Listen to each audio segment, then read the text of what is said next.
जय हिंद साथियों, स्वागत है आपका self study classes with Sumit Jain YouTube channel में। तो साथियों स्टार्ट हो चुका है आज का सेशन। सभी साथी आ जाएं और एक बार जल्दी से लाइक कर दें दोस्तों, ठीक है। यहाँ पर दोस्तों अपना सेशन स्टार्ट हो चुका है और जिन भी साथियों को हिंदी साहित्य के नोट्स मंगवाना है दोस्तों, तो आप इस नंबर पे फोन पे कर सकते हैं 2100 रुपए और आप घर बैठे नोट्स मंगवा सकते हैं। हिंदी साहित्य के संपूर्ण कोर्स का नोट्स दोस्तों बहुत ही बढ़िया तरीके से आप पढ़ सकते हो, बहुत बढ़िया अध्ययन कर सकते हो, ठीक।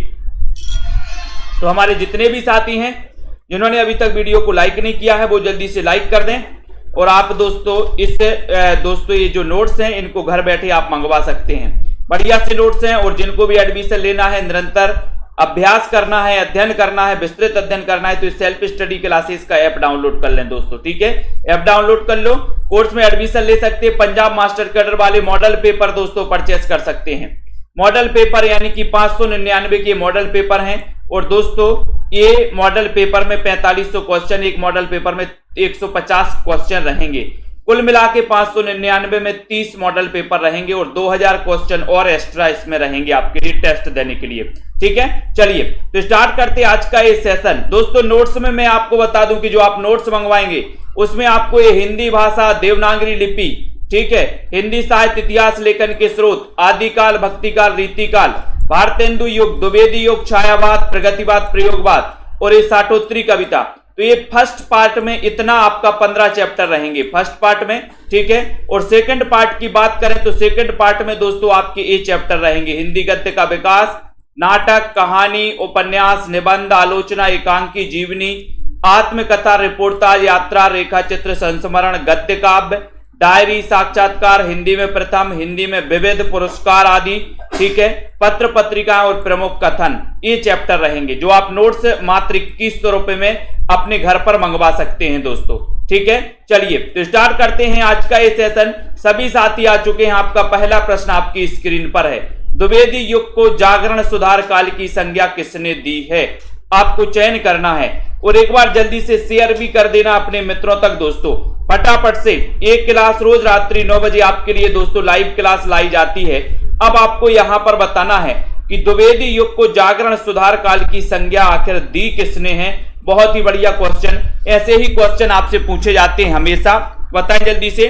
तो बहुत सारे लोगों का कमेंट आ रहा है कि सर जो द्विवेदी युग को जागरण सुधार काल, अब यहां जागरण सुधार काल एक चीज बताओ कि अगर आपके घर में नांग घुस जाए, ये फण वाला जो नांग है वो आपके घर में घुस जाए, ये वाला, तो आप जागरण करोगे कि सो जाओगे? बोले सर हम तो जागरण करेंगे। अगर आपके घर में नांग आ गया कहीं से तो आप क्या करोगे? जागरण करोगे। तो जागरण सुधार काल कौन कहेगा? कौन कहेगा? डॉक्टर नगेंद्र कहेंगे। बोले सर नांग आ गया तो हम जागरण कर रहे, सोएंगे नहीं, ठीक है। और फिर अगला क्वेश्चन है, हिंदी को गवारू बोली किसने कहा? गवारू, बताइए किसने कह दिया गवारू बोली? फटाफट से बताना है और एक बार जल्दी से लाइक भी कर देना। सर सैयद अहमद खान ने, सर फ्रेडरिक पैक्ट ने, शिव प्रसाद सितारे हिंद ने, या फिर इनमें से कोई नहीं। यानी कि प्रश्न आपका 2 नंबर है। 2 नंबर में आपको जल्दी से बताना है। नीतू गुप्ता जी, पूजा देवी जी, पलविंदर हंस यादव जी ने उत्तर बता दिया, बहुत बढ़िया। कि सर इसमें आपको लगा देना है सर सैयद अहमद खान ने। ये क्वेश्चन कई बार आ चुका है कि हिंदी को गवारू बोली किसने कहा, तब आपका राइट सा आंसर हो जाता है गवारू बोली कहा है सर सैयद अहमद खान। यानी कि जो आपका 1 नंबर है, ए नंबर है, वो बिल्कुल सही हो जाता है, ठीक है। संदीप सिंह जी वेरी गुड, ठीक है। कविता संवर्धनी सभा के संस्थापक कौन थे? फटाक से बताएं, कविता संवर्धनी सभा के संस्थापक कौन थे? भारतेंदु जी थे, प्रेमघन थे, बालकृष्ण भट्ट थे, या फिर प्रताप नारायण मिश्र थे? ये कविता संवर्धनी सभा कई बार पूछा गया। Self study classes app download कर ले सभी साथी। जल्दी ही दोस्तों आपका न्यू बैच स्टार्ट होने वाला है, ठीक है, जल्दी स्टार्ट होने वाला है। तो सभी लोग अभी से एडमिशन ले लें। आपका न्यू बैच स्टार्ट होने वाला है 15 अप्रैल से। 15 अप्रैल से आपका एक नया बैच चालू होने वाला है। तो जिनको भी एडमिशन लेना है अभी से एडमिशन ले लें। नया बैच यानी कि जिसमें आपको शुरुआत से पढ़ने को मिलेगा, ठीक है। मात्र 1500 रुपए में आप 12 महीने दोस्तों अध्ययन कर सकते हैं, पढ़ सकते हैं, ठीक है। तो 15 अप्रैल से नया बैच कविता संवर्धनी सभा 3 नंबर में आपसे पूछा गया है और आपका उत्तर है सर भारतेंदु लगा दो, यानी कि ये नंबर आपका बिल्कुल सही हो जाएगा। ठीक है, बहुत बढ़िया। अगला क्वेश्चन आता है यहां पर, उत्तर भक्तमाल के रचनाकार कौन है, ये आपको बताना है। बहुत ही अच्छा क्वेश्चन है। उत्तर भक्तमाल बताना ग्रियर्सन है, रामचंद्र शुक्ल है, रामकुमार वर्मा है, या फिर भारतेंदु है। जल्दी से बताना है, फटाक से बताइए उत्तर भक्तमाल के रचनाकार कौन माने जाते हैं। राइट आंसर चयन करिए जल्दी से। आपने भक्तमाल पढ़ा 1585 में, ठीक है। उत्तर भक्तमाल भी दोस्तों ये रचना लिखी गई, ठीक है। अब इसके रचनाकार कौन माने जाते हैं, तब आपका राइट आंसर यहां पर क्या हो रहा है, उत्तर भक्तमाल के। और बिल्कुल सही आंसर लगाया आपने कि सर ये भारतेंदु जी ने लिखी है, यानी कि आपका जो डी नंबर है, डी नंबर आपका बिल्कुल सही हो जाएगा। डी नंबर आपका राइट आंसर हो जाएगा। रामस्वरूप चतुर्वेदी रासो शब्द की उत्पत्ति किससे मानते। बहुत अच्छा क्वेश्चन। 5 नंबर के क्वेश्चन में कॉम्पिटिटिव हिंदी वाई रवि सर, बताइए जल्दी से। 5 नंबर, रामस्वरूप चतुर्वेदी रासो शब्द की उत्पत्ति किससे मानते हैं, ये आपको बताना है। रितेश मौर्य जी जल्दी से बताओ। दीपिका जी ने बताया कि भक्तमाल की टीका लिखी थी प्रिया दास ने, बिल्कुल सही है। तो बताओ यहां पर रामस्वरूप चतुर्वेदी रासो शब्द की उत्पत्ति किससे मानते हैं। बहुत ही अच्छा क्वेश्चन है नीतू गुप्ता जी। 5 नंबर का क्वेश्चन है, और 5 में बहुत सारे लोगों ने बताया है कि सर जो रामस्वरूप चतुर्वेदी हैं इन्होंने राउस से माना है, राउस से ये रासो शब्द की उत्पत्ति। और मैंने आपको ट्रिक से पढ़ाया है दोस्तों पूरा का पूरा कि राउस से किसने माना है, रासो से किसने माना है, राजयस से किसने माना, राजसूय और रासक से किससे माना है। तो ये मैंने आपको ट्रिक भी बताई है। तो जिन भी साथियों को दोस्तों ट्रिकी नोट्स मंगवाना है, जिसमें आपके लिए महत्वपूर्ण ट्रिकों का भी समावेश किया गया है, जगह जगह पर जहां जैसी उपयुक्त ट्रिक निकली है तो वहां पर ट्रिकों का भी समावेश किया गया है। तो रामस्वरूप चतुर्वेदी रासो शब्द की जो उत्पत्ति मानते वो राउस से मानते, यानी कि आपका ये नंबर बिल्कुल सही है। कृषक क्रंदन एक किसकी रचना है। 6 नंबर का क्वेश्चन है, जल्दी बताइए। स्वानु KM जी, बिल्कुल भक्त नामावली ध्रुवदास की रचना है। बहुत बढ़िया आंसर बताया भक्त स्वानु जी ने।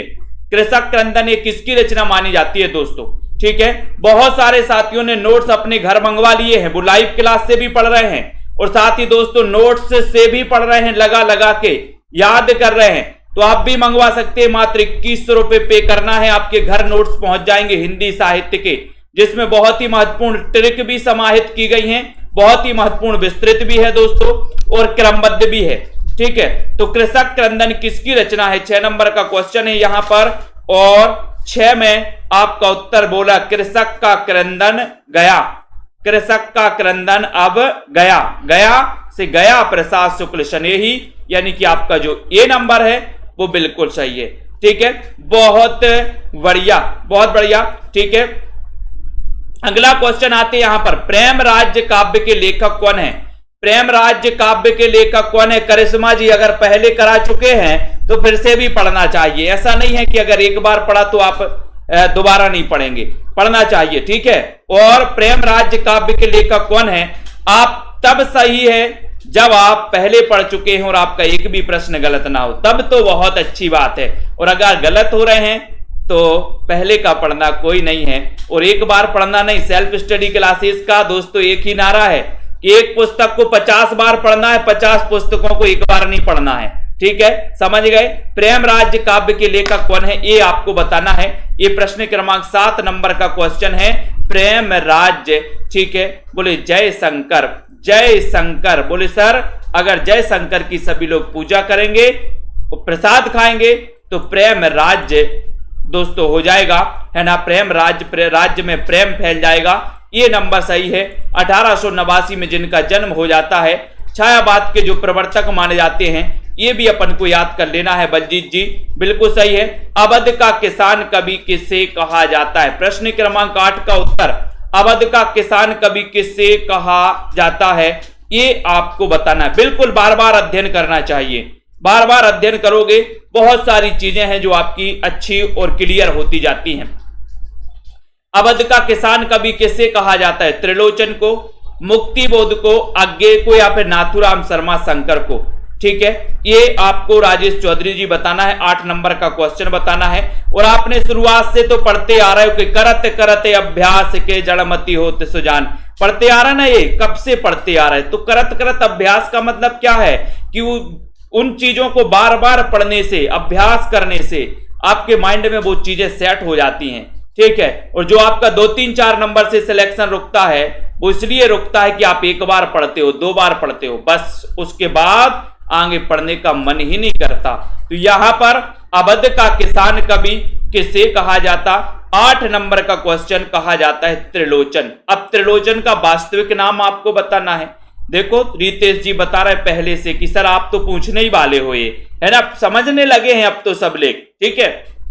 तो इनका वास्तविक नाम है वासुदेव सिंह, यानी कि आपका जो ए नंबर है वो बिल्कुल सही उत्तर हो जाएगा। विकलांग श्रद्धा का दौर रचना के लेखक कौन है? बताइए यहां पर कमलजीत जी। अब बताओ, ये नंबर लगा दो, अब बताइए जल्दी से, फटाफट से एक बार लाइक कर दो, शेयर भी कर दिया करो अपने मित्रों तक। जिन भी साथियों को कोर्स में एडमिशन लेना है 15 अप्रैल 2022 न्यू कोर्स आपका न्यू बैच स्टार्ट होने वाला है दोस्तों, ठीक है। तो न्यू बैच में जिसको भी एडमिशन लेना और पढ़ना है शुरुआत से तो आप पढ़ सकते हो, मात्र 1500 में 12 महीने के लिए दोस्तों रेगुलर। विकलांग श्रद्धा का दौर 9 नंबर का क्वेश्चन है और आपने बताया कि सर हरिशंकर परसाई लगा दो। विकलांग श्रद्धा के दौर में हमने परसाई की है, बोले सर श्रद्धा के दौर में हमने क्या की है? परसाई की है, परसाई, ठीक है। सी नंबर प्रगतिशील साहित्य के मानदंड, इसके लेखक कौन है? 10 नंबर का क्वेश्चन, प्रगतिशील साहित्य के मानदंड के लेखक कौन माने जाते हैं? बहुत ही अच्छा क्वेश्चन पूछा गया यहां पर। अरुण राजपूत जी, पूर्वी जी, बताइए जल्दी से बताना है और सही आंसर क्या हो जाएगा यहां पर? प्रगतिशील साहित्य के मानदंड। अब यहां पर क्वेश्चन आपका गलत नहीं होना चाहिए, 10 नंबर का क्वेश्चन है, प्रगतिशील साहित्य के मानदंड आपसे पूछा गया है। मुक्तिबोध की रचना है या फिर रांगे राघव की है? देखते हैं कौन कौन बता रहा है, कौन कौन बता रहा है यहां पर सही आंसर, या फिर रामविलास शर्मा का है। तो बहुत सारे लोग जिन्होंने ये बताया प्रगतिशील साहित्य के मानदंड, ये इसके जो लेखक हैं दोस्तों ये है रांगे राघव, यानी कि ये नंबर आपका यहां पर रांगे राघव सही हो जाएगा, ये नंबर, ठीक है। प्रगतिशील साहित्य के मानदंड, इसकी आंसर आपका रांगे राघव होगा, ठीक है। बहुत बढ़िया। अब यहां पर आते हैं हिंदी भाषा की बोलियों के वर्गीकरण के आधार पर छत्तीसगढ़ी बोली है। छत्तीसगढ़ी बोली बताना है आपको। पूर्वी हिंदी है, पश्चिमी हिंदी है, पहाड़ी हिंदी है या फिर राजस्थानी हिंदी है? बताओ। हिंदी भाषा की बोलियों के वर्गीकरण के आधार पर छत्तीसगढ़ी बोली बताना है। अपन ने पढ़ा भी था, क्या पढ़ा था? ABC, यानी अवधी, बघेली, सी से छत्तीसगढ़ी, ठीक है। ये किसकी मानी जाती है? ABC मानी जाती हैं पूर्वी हिंदी की। और अपन ने एक ट्रिक और बनाई थी पूर्वी हिंदी की, अब छत्तीसगढ़ी। तो अब से अवधी है ना, आ से अवधी, बा से बघेली और छत्तीसगढ़ी से छत्तीसगढ़ी। तो पूर्वी हिंदी की अब छत्तीसगढ़ी, पश्चिमी हिंदी की कानों की खड़ी बुंदेली ब्रजभान हरि के पास, ठीक है। पहाड़ी हिंदी में आपने देखी है दोस्तों कुमाऊनी गढ़वाली, और राजस्थानी हिंदी भी आपने पढ़ी है। तो आपका यहां पर ABC हो जाएगा, यानी कि आपका उत्तर ए नंबर पूर्वी हिंदी सही हो जाएगा। किसके भक्तिपरक गीतों का संकलन अभंग के नाम से जाना जाता है? बताओ। अभंग के नाम से जाना जाता है नामदेव, सहजोबाई, कबीर या फिर दादू दयाल के? प्रश्न बहुत ही बढ़िया है, जल्दी से एक बार लाइक करिए। किसके भक्तिपरक गीतों का संकलन अभंग के नाम से जाना जाता है? लखविंदर जी बताना है आपको। अपूर्वा जी, राइट आंसर क्या हो जाएगा बताइए। सुनील कुमार जी, पायल रानी जी, शिव कुमार जी, सभी लोग बताएं। 12 नंबर का क्वेश्चन है, किसके भक्तिपरक गीतों का संकलन अभंग के नाम से जाना जाता है? और उत्तर चलता है कि सर जो नाम है वो भंग नहीं होनी चाहिए, अभंग नाम कैसा रहनी चाहिए? अभंग, ठीक है। तो आपका उत्तर हो जाएगा नामदेव, यानी कि आपका 1 नंबर जो है अभंग के नाम से नामदेव की दोस्तों गीतों का संकलन जाना जाता है। महादेवी वर्मा, बौद्ध दर्शन से प्रभावित इनकी रचना कौन सी है? महादेवी वर्मा की जब भी बात आती है तो 1907 में इनका जन्म हुआ था। 1907 में किसका? महादेवी वर्मा का। ठीक है, ये भी याद रख लेना। यामा के लिए इन्हें ज्ञानपीठ पुरस्कार भी मिला था दोस्तों। कब मिला था तो आपको पता है कि सर 1982 में मिला था। ठीक है, किसको? महादेवी वर्मा को। इनकी बौद्ध दर्शन से प्रभावित जो रचना है वो रचना कौन सी है? निहार, नीरजा, सांदगीत या फिर रश्मि। यानी कि 13 नंबर का क्वेश्चन है। 13 में आपका उत्तर हो जाएगा रश्मि, यानी कि जो डी नंबर है रश्मि वो बिल्कुल सही है। डी नंबर सही है। पा ध्वनि, पा ध्वनि का उच्चारण स्थान क्या है? पा ध्वनि का उच्चारण स्थान क्या है? 14 नंबर का क्वेश्चन है। दंत है, ओष्ठ, मूर्धा या फिर कंठ है? पा ध्वनि का उच्चारण स्थान क्या माना जाता है? बढ़िया सा क्वेश्चन है, जल्दी से बताइए एक बार और लाइक भी कर दीजिए। ठीक है, और दोस्तों जिन भी साथियों को एडमिशन लेना है 15 अप्रैल से न्यू बैच स्टार्ट होगा। यानी कि शुरुआत से हिंदी भाषा से पढ़ेंगे अपन। हिंदी भाषा और हिंदी साहित्य के इतिहास लेखन के स्रोत पढ़ेंगे। देवनागरी लिपि यहां से अपन स्टार्ट करेंगे। पा ध्वनि का उच्चारण स्थान बताना है तो अपन पढ़ना कचट तप। ठीक है, कचट तप पढ़ते हैं तो यहाँ पर पा जो वर्ग आता है ये ओष्ठ से इसका उच्चारण होता है, ओष्ठ से। ठीक है, तो पा से आपका ओष्ठ हो जाएगा, यानी कि आपका जो बी नंबर है वो बिल्कुल करेक्ट। Right answer. सरल क्वेश्चन है। शशांक शब्द का पर्यायवाची शब्द क्या है? 15 नंबर का क्वेश्चन है। शशांक शब्द का पर्यायवाची शब्द बताना है। सूर्य है, किरण है, चंद्रमा है या फिर बादल है? तो बताइए शशांक शब्द का पर्यायवाची जो शब्द है वो कौन सा शब्द माना जाता है? 15 नंबर के क्वेश्चन में बहुत ही बढ़िया क्वेश्चन है दोस्तों। यहां पर पूछा जाता है शशांक शब्द का पर्यायवाची शब्द कौन है? 15 का उत्तर चला जाता है कि सर चंद्रमा है, यानी कि आपका जो ये सी नंबर है ये बिल्कुल सही है। सी नंबर आपका राइट आंसर है। धरती अब भी घूम रही है, बताओ किसकी कृपा से? ये धरती अब भी घूम रही कहानी है, किसकी कृपा से घूम रही है? रतिपाल जी। किसकी कृपा से घूम रही है धरती? ज्ञान रंजन की कृपा से, विष्णु की कृपा से या फिर यशपाल की? किसकी कृपा से? अपन ने पढ़ा भी था, बताएं। लाइक करना है यहां पर। सीमा जी, दीपिका जी बताइए 16 नंबर के क्वेश्चन में धरती अब भी घूम रही है। बहुत ही अच्छा क्वेश्चन है, बहुत ही बढ़िया क्वेश्चन पूछा गया और लगभग सभी से बनागा कि सर विष्णु की कृपा से धरती अब भी घूम रही है, यानी विष्णु प्रभाकर। हिंदी का प्रथम ज्ञानपीठ पुरस्कार किस कवि को मिला? बहुत अच्छा क्वेश्चन। 17 नंबर का क्वेश्चन है ना, ये आपको बताना था। एक क्वेश्चन पूछा गया था कि हिंदी का प्रथम ज्ञानपीठ पुरस्कार किस रचना को मिला? एक बार ऐसा पूछा गया था। अब आपसे पूछ लिया गया कि हिंदी का प्रथम ज्ञानपीठ पुरस्कार किस कवि को मिला और किस रचना के लिए मिला? किरण गुप्ता जी, ये भी आपको बताना है। बताइए। नेहा जी, राइट आंसर यहां पर क्या हो जाएगा? आशा कुमावत जी, सभी लोग बताएंगे हिंदी का प्रथम ज्ञानपीठ पुरस्कार किस रचना के लिए मिला है। बहुत ही बढ़िया क्वेश्चन आपसे पूछा गया है और सभी लोगों ने बताया कि सर वो रचना थी चिदंबरा। ठीक है, चिदंबरा रचना थी, चिदंबरा। और दोस्तों इसके लिए सबसे पहले 1968 में ये पुरस्कार मिला और ये रचना किसकी थी?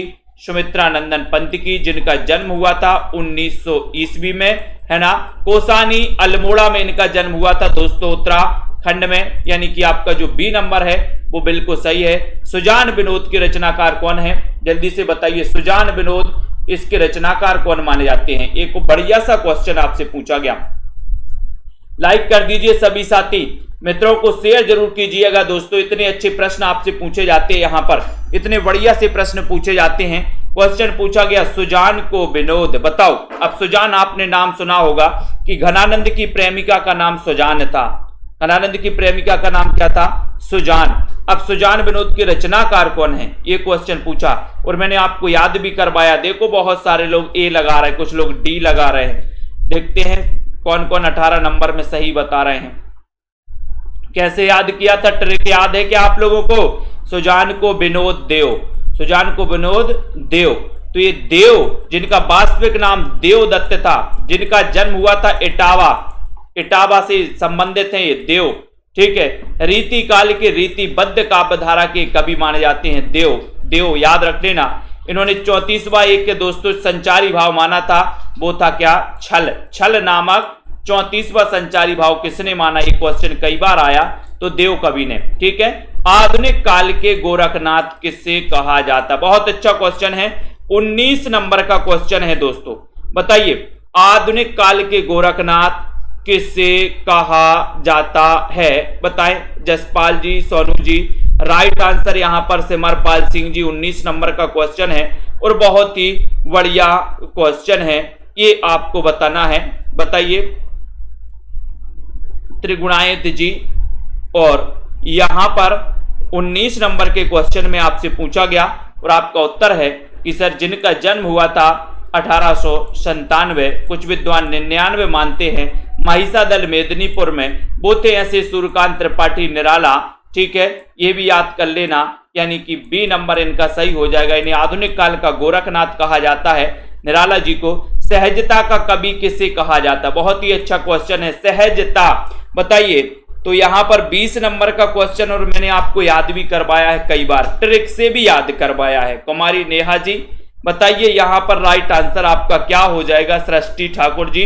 प्रश्न क्रमांक 20 है और आपने याद किया था कि सर भवानी का प्रसाद सहज में नहीं मिल पाता, सहज में नहीं मिलता है ना। भवानी के प्रसाद के लिए बोले सर तपस्या करनी पड़ती है। भवानी का प्रसाद चाहिए तो तपस्या करिए, सहज में नहीं मिलेगा भवानी का प्रसाद। तो सहज से सहजता का कवि, और वो कहा जाता है भवानी प्रसाद मिश्र को। कोई बताएगा इनका जन्म कब हुआ था? देखते हैं कौन बता रहा है। मैंने कई बार याद करवाया है। चांदी का जूता मारना मुहावरे का सही अर्थ क्या है? बहुत अच्छा क्वेश्चन।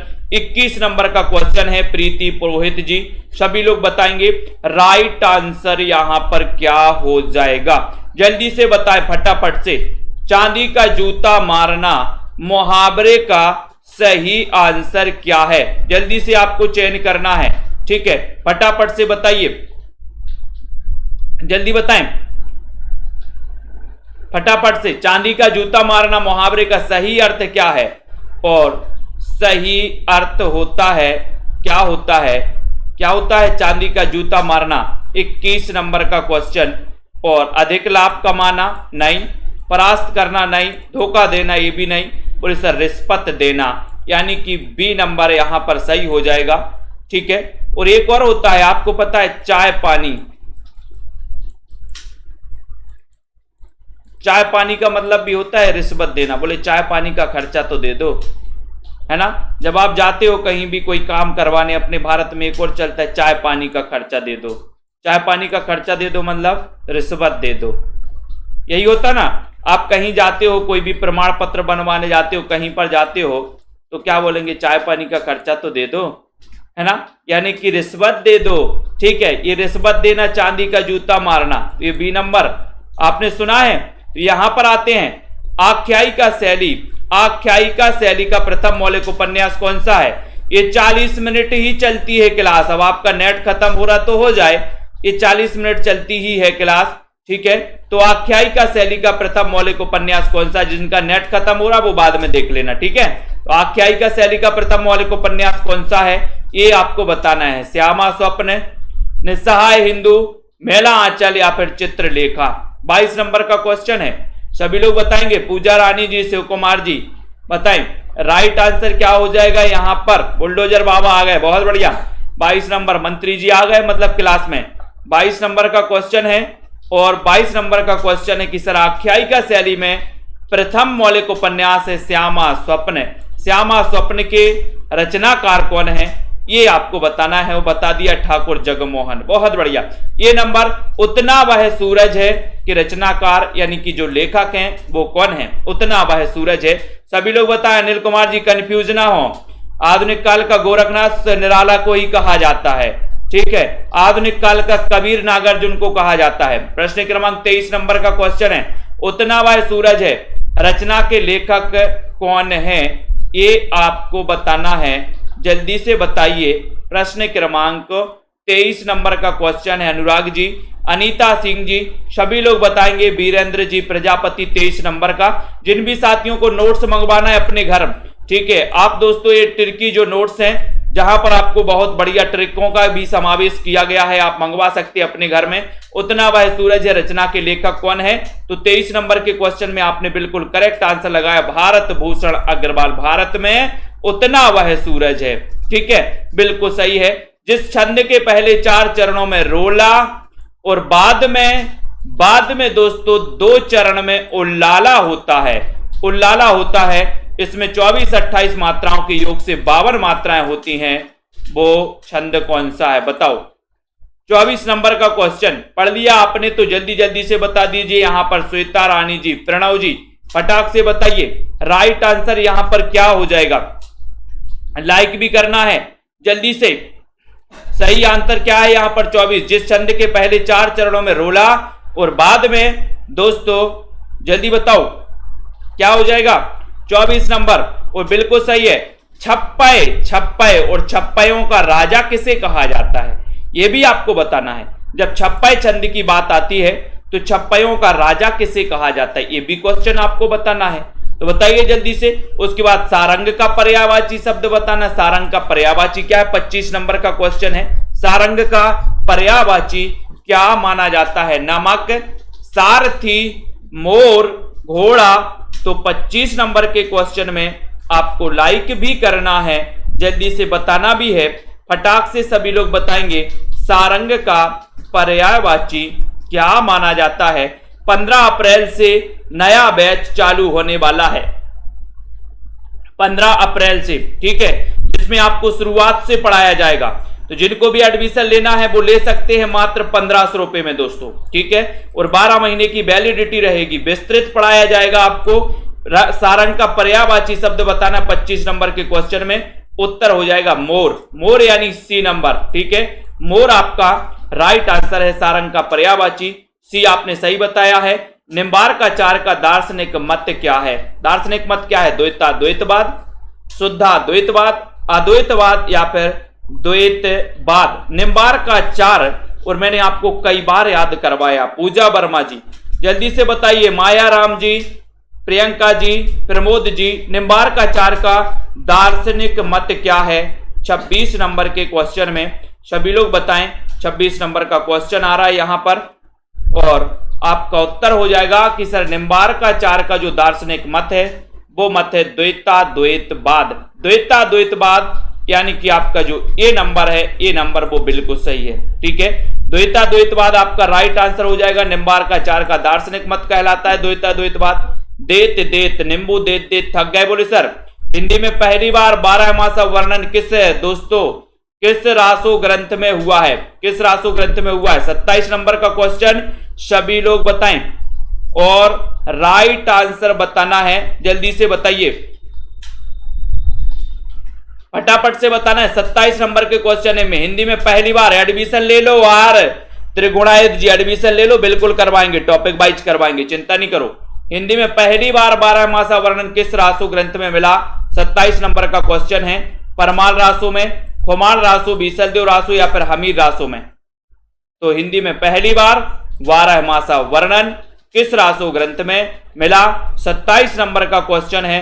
बहुत ही बढ़िया क्वेश्चन पूछा गया और आपने बता दिया कि सर बीसलदेव रासो लगा दो, जो कि श्रृंगारिक रचना है, जिसके रचनाकार माने जाते हैं नरपति नाल, और यहीं से 12 मासा का वर्णन दोस्तों मिलता है। तो आपका उत्तर सी नंबर अनाथ का विलोम क्या होगा 28 नंबर का। बताइए आशा कुमारी जी, सभी लोग बताएंगे, लाइक कर दो सभी साथी और सब्सक्राइब जरूर कर लो, बेल आइकन को भी दबा दिया करो दोस्तों, ताकि आपके पास बिल्कुल ये जो है इंफॉर्मेशन पहुंचे, नोटिफिकेशन पहुंचे क्लास स्टार्ट होने की। अनाथ का विलोम क्या होगा पूछा गया है आपसे 28 नंबर के क्वेश्चन में। बताइए अनाथ का विलोम धनी, सनाथ, निर्धन या फिर बेकार। तो जल्दी से बताना है, ठीक है। नौकरियां आती रहेंगी जाती रहेंगी, लेकिन अध्ययन कम नहीं होनी चाहिए, ठीक है। सिलेक्शन उन्हीं का होगा जो निरंतर अध्ययन करेंगे, ठीक है। और दोस्तों अनाथ का विलोम होता है सनाथ, यानी कि आपका जो बी है बिल्कुल सही है, ठीक है। अगला क्वेश्चन आपको बताना है, जल्दी से बताइए, मूल गोसाई चरित्र के रचनाकार कौन है। बताएं विश्वास मलिक जी, मूल गोसाई चरित्र के रचनाकार कौन माने जाते हैं। बहुत ही बढ़िया क्वेश्चन यहां पर पूछा गया। आराधना जी, स्टडी विथ जी, अजित जी बताइए यहां पर मूल गोसाई चरित्र के रचनाकार कौन माने जाते हैं। इतना अच्छा क्वेश्चन पूछा जाता है। बिल्कुल ये लाइव क्लास रोज चलती है पूजा रानी जी, है ना, 9 बजे। और जिनको भी एडमिशन लेना है 2 क्लासें, पेड क्लासें भी चलती हैं। एक 5 बजे चलती है, 5 से 5:40 चलती है, एक 6:30 बजे चलती है, 6:30 से 7:10 तक चलती है दोस्तों। ठीक है, ये न्यू बैच भी स्टार्ट हो रहा है 15 तारीख से। न्यू बैच यानी कि शुरुआत से 1500 में 15 तारीख से पढ़ने को आपको मिलेगा 12 महीने तक। ठीक है, मूल गोसाई चरित्र के रचनाकार वेणी माधव दास। ठीक है, तो आपका उत्तर बी नंबर। रस रत्न के रचयिता कौन माने जाते हैं? 30 नंबर का क्वेश्चन है, रस रत्न के रचयिता कौन माने जाते हैं? जान कवि, शेख निसार, शेख नबी या फिर पोहेकर? बताएं। पूजा जी, मायाराम जी। 30 नंबर के क्वेश्चन में बहुत ही बढ़िया क्वेश्चन है, रस रतन। बोले रस रतन की पोहकर कर दो, फौहार कर दो। बोले सर पोहकर कर दो थोड़ा सा। ठीक है, रस रतन की क्या कर दो? पोहकर कर दो। ठीक है, तो यहां पर आपका उत्तर जा रहा है पोहकर, यानी कि डी नंबर। डी नंबर बिल्कुल सही है बीनू सरोज जी। नेक्स्ट क्वेश्चन है, सा का उच्चारण स्थान क्या है? बताओ, सा का उच्चारण बताना है, जल्दी से बताओ। कंठ है, तालु है, दंत है या फिर मूर्धा है? बीच बीच में तो अलग अलग क्वेश्चन भी, डिफरेंट क्वेश्चन भी आपको प्रेषित किए जाते हैं वीके शर्मा जी। ठीक है, जिनको भी नोट्स मंगवाना है मंगवा सकते। बहुत सारे साथी नोट्स मंगवा चुके हैं, पहुंच भी गए हैं दोस्तों बहुत सारे साथियों के। ठीक है, तो यहां पर ये उच्चारण स्थान बताना है। बुलडोजर बाबा 31 नंबर के क्वेश्चन में उत्तर बताइए फटाफट से। उत्तर आ गया मूर्धा, बिल्कुल सही आंसर आया, डी नंबर सही आया। नेक्स्ट, कामायनी का सर्ग नहीं है। कामायनी में कितने सर्ग? 15 सर्ग। 1935 रचना काल। ठीक है, 15 सर्ग आपको पता होनी चाहिए। कामायनी के बारे में यह भी पता होनी चाहिए कि जो कामायनी है ये महाकाव्य है और इसके रचनाकार जयशंकर प्रसाद हैं। ठीक है, और एक कामना नाटक के आधार पर दोस्तों लिखा गया प्रतीकात्मक महाकाव्य है, ये भी आपको बताना है। तो यहां पर 32 नंबर का क्वेश्चन, और 32 नंबर के क्वेश्चन में आपका उत्तर हो जाएगा कि सर जो ये इच्छा है, इच्छा ये इसका सर्ग नहीं है। इच्छा इसका सर्ग नहीं है, यानी कि डी नंबर आपको पता है, मैंने कई बार याद करवाया आपको। ठीक है, SDVG है ना, ये इच्छा नहीं है भैया, डी नंबर नहीं है। प्रसाद जी के किस नाटक का कथानक बौद्धों के पतन के दोस्तों काल, पतन काल का है? बताओ वो नाटक कौन सा है? प्रसाद का प्रथम नाटक भी आपको बताना, अंतिम नाटक भी आपको बताना है। प्रसाद के किस नाटक का कथानक बौद्धों के पतन का माना जाता है? जल्दी से बताइए, और एक बार जल्दी से लाइक भी कर दीजिए फटाक से। तो 33 नंबर का क्वेश्चन है, प्रसाद का प्रथम नाटक माना जाता है सज्जन, प्रसाद का अंतिम नाटक माना जाता है ध्रुव सोमनी। ठीक है, तो यहां पर 33 नंबर का क्वेश्चन पूछा गया, आपका राइट आंसर यहां पर क्या होने वाला है? और सभी लोग बता रहे हैं यहां पर, जल्दी से बताओ कौन सा है अंतिम नाटक? सॉरी, बौद्धों के कथानक का जो नाटक है वो है दोस्तों कौन सा? विशाख। विशाख है, यानी कि डी नंबर सही है। चंद्रगुप्त नाटक की नायिका कौन है? बताओ।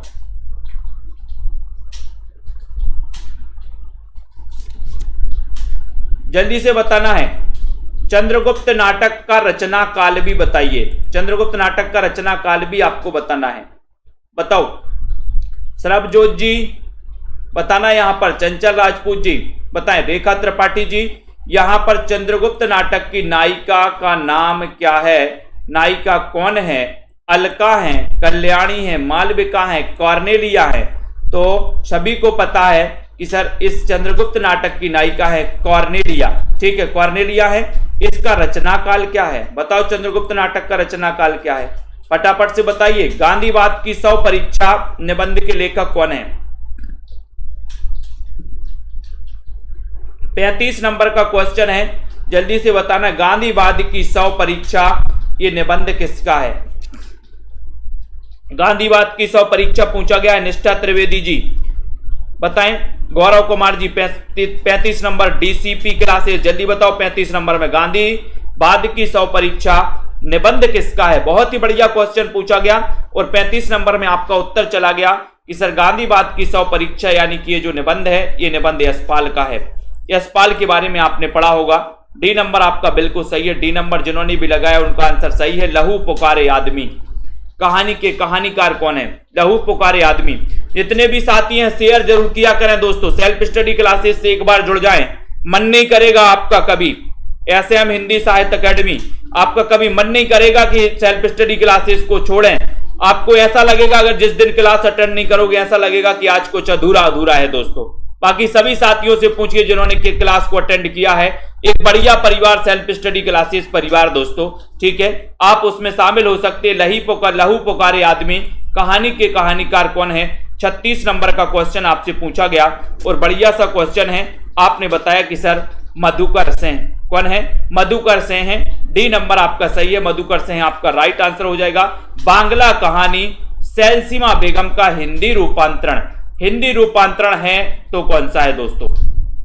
कौन सा है? रसिया वालम है।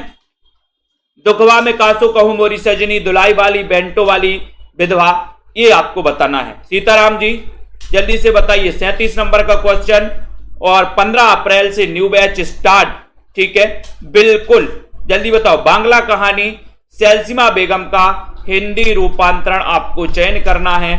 37 नंबर के क्वेश्चन में आपको बताना है और आपका उत्तर हो जाएगा दुखवा में कांसो कहूं मोरी सजनी, यानी कि बी नंबर आपका राइट आंसर है। बी नंबर आपका बिल्कुल सही है, बी नंबर राइट है, ठीक है। जहां कोई साधारण बात कहकर उसकी किसी विशेष बात से समानता बताई जाए, वहां कौन सा अलंकार होता है?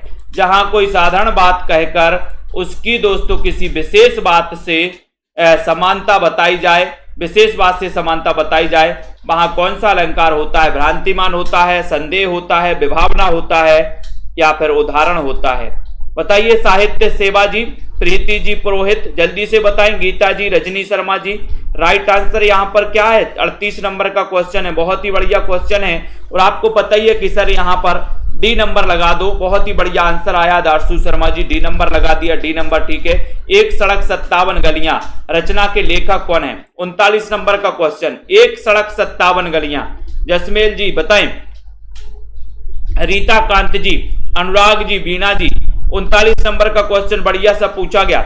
एक सड़क 57 गलियां और जल्दी से बताना है दोस्तों। हिंदी साहित्य के कोर्स में एडमिशन लेना है तो आप 1500 में 12 महीने की वैलिडिटी के साथ अध्ययन कर सकते हैं, ठीक है।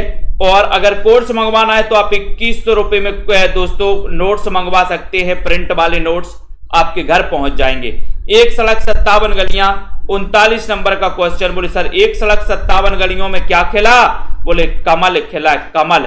तो कमल से क्या हो जाएंगे? कमलेश्वर हो जाएंगे। यानी कि आपका जो बी नंबर है ना, ये बी नंबर बिल्कुल सही हो जाएगा। कमलेश्वर आपका राइट आंसर चला जाएगा। बट वृक्ष की छाया में जीवनी साहित्य के लेखक कौन है दोस्तों? बताएं। बट वृक्ष की छाया में, इतना अच्छा क्वेश्चन पूछा गया।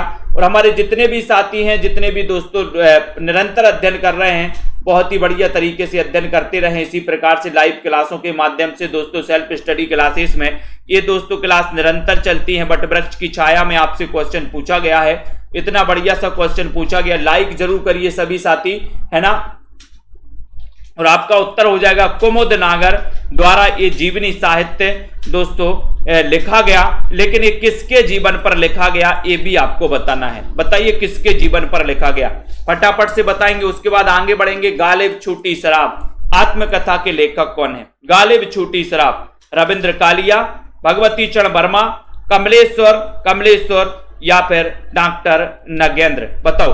गालिब छूटी शराब इस आत्मकथा के लेखक कौन माने जाते? 41 नंबर का क्वेश्चन है, जल्दी से बताना है, फटाफट से बताइए जल्दी से। सिमी टंडन जी संपर्क कर सकते, नीचे नंबर लिखा है।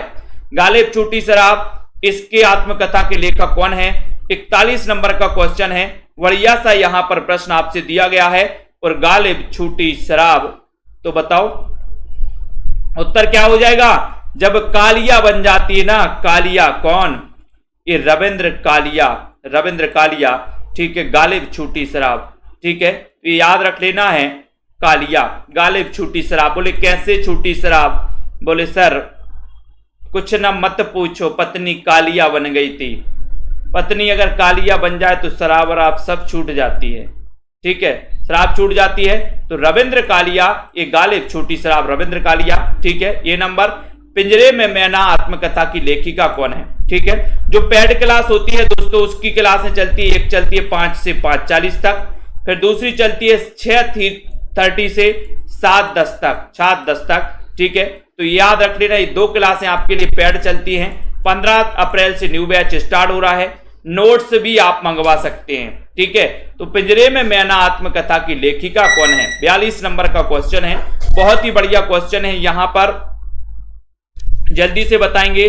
पिंजरे में मैना, पिंजरे में मैना बोले रिक्शा पर बैठ के जा रही सर, रिक्शा पर, रिक्शा यानी कि चंद्र किरण सोन रिक्शा। ठीक है, तो बाहुबली कटप्पा जी आ गए, बहुत बढ़िया। चंद्र किरण सोन रिक्शा, पिंजरे में मैना, बहुत दिन के बाद दर्शन हुए कटप्पा जी के। ठीक है, तो यहां पर आते हैं, तो यहां पर जल्दी से बिल्कुल नेक्स्ट क्वेश्चन है, बेदिन बेलोग रेखा चित्र के लेखक कौन है? बेदिन बेलोग, डॉक्टर नगेंद्र, महेंद्र भटनागर, शिवपूजन सहाय, सेठ गोविंद दास।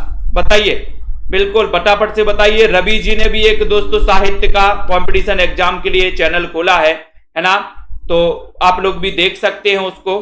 ठीक है, आपको मटेरियल अच्छा लगे देखें। ठीक है, बेदिन बेलोग रेखा चित्र के लेखक कौन है? आपकी पढ़ाई निरंतर होनी चाहिए दोस्तों, आप कहीं से भी पढ़ो, आपको मटेरियल मिलना चाहिए। ठीक है, जहां आपको अच्छा लगे वहां पढ़ना। ठीक है, क्योंकि आपको जो मटेरियल अच्छा लगे, जहां आपको दोस्तों अच्छा पढ़ाया जाए, आपको वहां पर पढ़ना है। ठीक है, बिल्कुल भी मैं कभी प्रतिबंधित नहीं करता आपकी, आप मेरे ही चैनल से पढ़ें। ठीक है, जहां भी आपको लगता है आप पढ़िए, मटेरियल पढ़िए, आपकी पढ़ाई होनी चाहिए बस। ठीक है, बेदिन बेलोग, बोले सर बेदिन बेलोग एक क्वेश्चन पूछा गया था अभी दोस्तों। बेदिन बेलोग क्या करते हैं? शिव की पूजन करते हैं।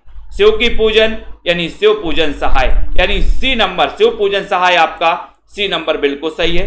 ठीक है, बहुत बढ़िया। नेक्स्ट देखते हैं, वाक्यम रसात्मकम काव्यम, ये कथन किस ग्रंथ का है? ग्रंथ का नाम बताना है, उस ग्रंथ के रचनाकार कौन है ये भी आपको बताना है। जल्दी से बताइए, फटाफट से बताना है और लाइक भी कर देना है जल्दी से। कभी भी कर सकते हैं सिमी टंडन जी, कभी भी कर सकते कांटेक्ट। ठीक है, बताइए यहां पर वाक्यम रसात्मकम काव्यम यह कथन किस ग्रंथ का है? 44 नंबर का क्वेश्चन है, ये आपको बताना है। जल्दी जल्दी बताएं, 44 नंबर का क्वेश्चन है और लाइक जरूर करिए। लाइक में दोस्तों बने रहना है यहां पर, और आपका उत्तर होगा कि सर ये जो वाक्यम रसात्मकम काव्यम है ये साहित्य दर्पण से लिया गया ये दोस्तों कथन है। और ये कथन, ये जो ग्रंथ है ये विश्वनाथ का है। किसका है? विश्वनाथ का है। पढ़ा है आप लोगों ने, सी नंबर करेक्ट आंसर। करुण रस का स्थायी भाव, करुण स्थायी भाव का नाम क्या है? मतलब करुण रस का स्थायी भाव क्या है? सीधा सीधा क्वेश्चन ये है, करुण रस का स्थायी भाव बताना है आपको। आपको करुण रस के जो है स्थायी भाव पता होनी चाहिए सभी, सॉरी स्थायी भाव जितने भी हैं वो सभी को पता होनी चाहिए। विकास भारती जी बताओ करुण रस का स्थायी भाव क्या है? 45 नंबर का क्वेश्चन है और बढ़िया सा क्वेश्चन यहां पर पूछा गया है। सृष्टि ठाकुर जी, तनु जी, साहित्य सेवा जी, उपमा चौधरी जी, इतना अच्छा क्वेश्चन। करुण रस का स्थायी भाव अपने सभी साथियों को बता दें कि 15 तारीख से न्यू बैच स्टार्ट कर रहे हैं अपन, 15 अप्रैल से। ठीक है, तो करुण रस का स्थायी भाव, उसके पहले दोस्तों आप लोग एडमिशन ले लें 45 नंबर का क्वेश्चन में। और आपको पता है कि सर करुण का स्थायी भाव है शोक। ठीक है, जिनमें से दोस्तों आपके एक दो ऐसे दोस्तों रस हैं जिन्हें आपसे पूछे जाते हैं। संतोष जी, ठेस शब्द क्या है? ठेस संकर शब्द है, तत्सम है, तद्भव है या फिर देशज है? 46 नंबर का क्वेश्चन है। ठेस शब्द के बारे में आपको बताना है, ये ठेस शब्द है तो क्या है? कमलाकांत जी, पूनम जी बताइए, अरुण जी, सभी लोग बताएंगे। विकास भारती जी, रतिपाल जी, लाइक कर देना है। सीताराम मीना जी, जाहिद अली जी, सभी लोग बताएं।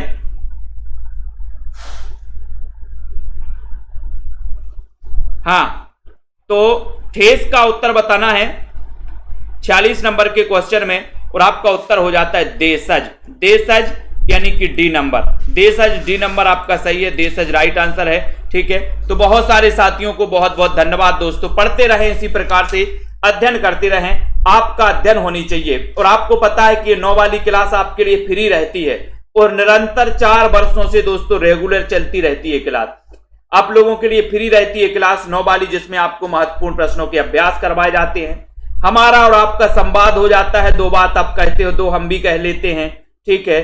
तो ये अपना जो दोस्तों वार्तालाप है ये चलता रहता है, मेल मिलाप चलता रहता है, और मिलते जुलते रहो तो जान पहचान बनी रहती है ना। तो अपना ये 9 वाली जो क्लास है इसमें दोस्तों ये सानंद संपन्न हुई आज की क्लास।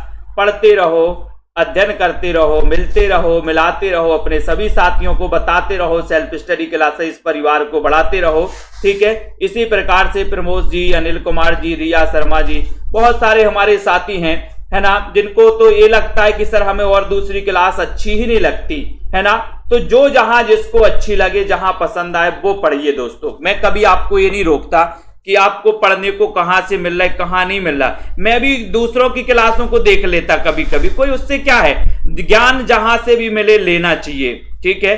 और दोस्तों पढ़ना चाहिए, कोई द्वेष भाव नहीं, कोई कुछ नहीं, है ना, कोई कहीं वो नहीं। अगर शुद्ध माइंड और अच्छे मन से दोस्तों करोगे, अच्छे मन से पढ़ोगे, अच्छे मन से आगे बढ़ोगे, है ना, अच्छी भावना से आगे बढ़ोगे, तो निश्चित ही बहुत सारी चीजें आपके खाते में चली जाती है, ठीक है। और सरबजोत जी, प्रियंका जी, रश्मि पाठक जी, जया जी, विकास भारती, बाहुबली कटप्पा जी हैं, ठीक है, संगीता जी, बबीता जी, सरबजोत जी, बीनू, रीता कांत जी। दोस्तों इसी प्रकार से आप लोग सेल्फ स्टडी क्लासेस परिवार में बने रहें और पढ़ते रहें, ठीक है। पूजा रानी जी, कॉम्पिटिटिव हिंदी वाई, रवि सर जी हैं, इन्होंने भी एक चैनल खोला है, ठीक है, बिल्कुल है। प्रमोद जी, अशोक प्रजापति जी, सुनैना जी, विकास भारती जी, कुमारी नेहा जी, रश्मि पाठक, जिनको भी दोस्तों ये मंगवाना हो कोर्स, ये नोट्स मंगवाना हो जिसमें आवश्यक महत्वपूर्ण दोस्तों ट्रिकों का मैंने समावेश किया है, आगे भी और संशोधित करते दोस्तों मैं ट्रिकों का समावेश उनमें कर रहा हूं। मेरा उद्देश्य है कि हिंदी साहित्य को एक ऐसी दोस्तों ट्रिक में समावेश कर दिया जाए ताकि आपको बहुत ही सरल हो जाए। लेकिन जब से हिंदी साहित्य दोस्तों मैंने पढ़ाया और सेल्फ स्टडी क्लासेस परिवार से आप लोग जुड़े हैं, तो निश्चित ही आप स्वयं अपने मन से सोचना कि साहित्य कितना सरल आपको लगने लगा है। पहले साहित्य कितना कठिन लगता था और अब साहित्य कितना सरल लगने लगा है। ये थोड़ा सा अपने आप से पूछना जब से आप सेल्फ स्टडी क्लासेस परिवार से जुड़े हो और अध्ययन कर रहे हो निरंतर, ठीक है। तो बिल्कुल सभी साथियों को धन्यवाद। और दोस्तों जुड़े रहें, 15 तारीख से न्यू बैच स्टार्ट कर रहे हैं, ठीक है। जिनको भी एडमिशन लेना है आप 1500 में 12 महीने के ले सकते हैं, ठीक है। तो बहुत बढ़िया, धन्यवाद। संदीप सिंह जी, जय हिंद।